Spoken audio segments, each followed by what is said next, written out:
been a while since I posted here on YouTube. These videos that I'm putting up are mainly aimed at a friend of mine who is out there in Boston and has taken up an interest in pedal steel, and I hope things are going well. And here's another thing. Actually, it's something that I'm really just starting to get a handle on now, and I've overlooked. I've used it sparingly, but it's something that really one should take advantage of because it's a real wonderful feature of the E9th tuning. That feature being several whole step intervals available to you with no pedals or levers, just open. You've got 6, 7, 8, and 9, 1 and 4, a whole step apart from each other, enabling you to play scale degrees.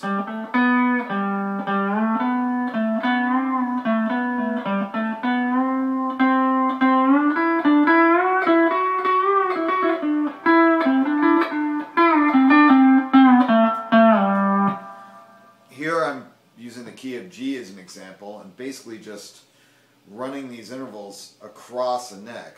I move between, I believe, 11 and 3, positions 11 and 3.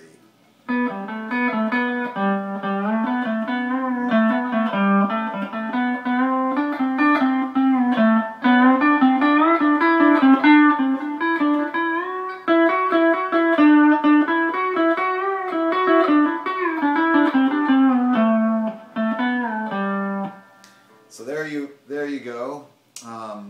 It's a little example of traveling across the guitar without using pedals or levers. With minimal use of a pedal or a lever, you can really do some interesting stuff. Here I'm going to use strings 7 and 8. That little run, and at fret 6, I raise string 8 a half tone to create that half step interval needed to complete this run. It's a partial major scale step up run. And then again using my B pedal to raise 6 a half tone, which actually puts it a whole tone away from string 5.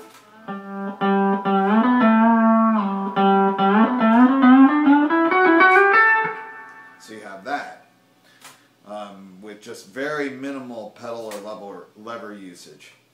Now the one thing I was hoping to really just sort of go over is a little cascading run I found on strings on strings 6, 7, 8, and 9. It moves from fret 11 down to fret 5 using the E to F change, E to F lever, which is probably located on your guitar as your left knee left. Only using that at fret 6 to raise the 8th string a half tone, just as I did on these two strings. I'll play the run and then go over it. So that's a nice little cascading run in thirds, and I'll explain it. Here we are at fret 11, and the first move is you strike string 6, glissando down 1 fret, and play 7 and 8. Then you strike string 6 and gliss down 2 frets from 10 to 8 and strike 7 and 8. Then on the next move you strike strings 6 and gliss down, string 6, gliss down 2 frets again from 8 to 6. Then on your traveling from 8 to 6, you're going to raise your 8th string with your F lever, or your E to F lever, left, left. So it's very right hand, exact same pattern as the first two moves. So you do the same pattern, but you're raising 8 with your lever. You can do this actually when you strike 6, or at any time before you strike your 8th string. Now your next move is you're going to leave your lever engaged. You're going to strike 6, 7, 8, and then gliss down and release the lever as you gliss down 1 fret on string 7.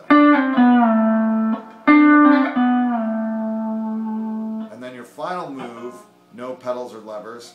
7, gliss down 1, then 8 and 9.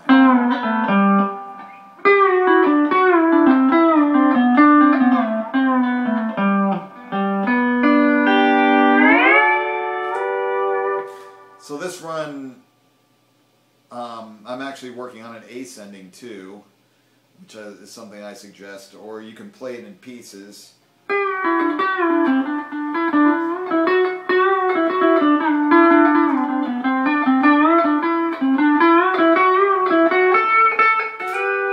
And incorporate it into your licks in the key of G, turnarounds, moves over a 5 chord to a 1 chord, for instance, or anything you could find useful, because you're basically incorporating an entire major scale here and not even barely using any pedals. And another thing I encourage you to do is just play around. Use G as an example for now, and then switch keys, but you know, run these patterns up and down the neck and try to stay in the same key. It'll really open up this aspect of the guitar, which is a huge feature, you know, something that really can add a lot of expression and deftness to your playing. Well, anyway, I hope explaining this was clear enough, and